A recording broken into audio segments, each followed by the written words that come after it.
வந்து கண்டிப்பாக கம்பெனி முதலாளி ஆக்காம நம்ம சோழன் விட மாட்டார் அப்படின்னு நினைக்கிறவங்க நம்ம வீடியோவை லைக் பண்ணிக்கோங்க.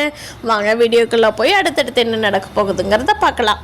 கிட்ட என்னதான் சோழன் சேரன் வந்து சம்மதம் நிலா பண்ணிக்குவான்னு சொன்னாலும் நிலாவுக்கு வந்து ரொம்ப யோசனையாகவே இருக்குது. நம்ம எந்த அமௌண்ட்டுமே கொடுக்காம எப்படிங்கன்னா கம்பெனி பார்ட்னர்ஷிப் ஆக முடியும்? அது நல்லா இருக்காது. இல்லை நாளைக்கு ஏதாவது சொல்கிறப்போ நமக்கு சங்கட்டமாக போயிடும். அது நல்லா இருக்காதுண்ணே, வேண்டாம், நான் வேலைக்கு சேர்ந்து சம்பாரிச்சதுக்கப்புறம் கூட நான் பார்ட்னர்ஷிப்பாக அவங்ககிட்ட சேர்ந்துக்கிறேன் அப்படிங்கிறாங்க.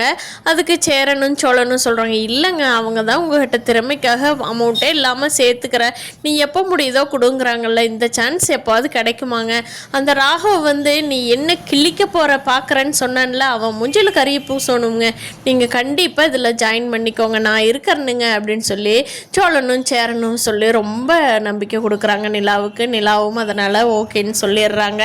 இப்போது வெளியில் உட்காந்துருக்கிற நடேசனும் வேகமாக வந்து, அம்மாம்மா நீ கண்டிப்பாக ஒரு கம்பெனியோட முதலாளி ஆகணும்மா, அதை நான் கண்டிப்பாக பார்க்கணும்மா, இதுதாம்மா எனக்கு ஆசை அப்படின்னு சொல்லிட்டு போகிறாரு. அவரோட பங்குக்கு பாண்டி வந்து நிலா சொன்ன ஐடியாவை கேட்டு வானதிக்காக வெயிட் பண்ணிட்டு இருக்காரு. அப்போது வானதி அந்த வழியாக வர்றாங்க. நேற்று சண்டை கட்டிட்டு போனாங்க இல்லையா, இன்னைக்கு எப்படியாவது சமாதானப்படுத்தி வெளியில் கூட்டிகிட்டு போகணும்னு போய் வெயிட் பண்ணுறாரு. அந்த வழியாக போகிற வானதி வந்து பாண்டியை திரும்பி கூட பார்க்கல.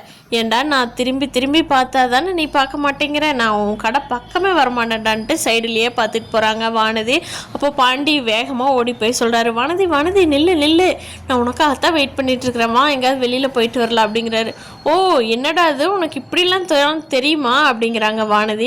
என்ன வானதி இப்படி சொல்லிட்ட, நான் உன்னை கூட்டிகிட்டு போகாமல் யாரு கூடயாவது போய் நீ பார்த்துருக்குறியா வானதி? நான் உன்னை கூட்டிகிட்டு போகாமல் என்ன பண்ண போகிறேன்? வா வானதி, எனக்கு டைம் இருக்கிறதில்ல, என்னோடய வேலையை பற்றி உனக்கே தெரியும்ல, வா வெளியில் போயிட்டு வரலான்னு சொல்லி பாண்டி கூப்பிட்றாரு. முடியாதுடா, போடா, நீயே உன் வேலை உங்கள் அண்ணி உன் குடும்பத்தையே பாருடா அப்படின்னு சொல்லி வானதி சொல்கிறாங்க.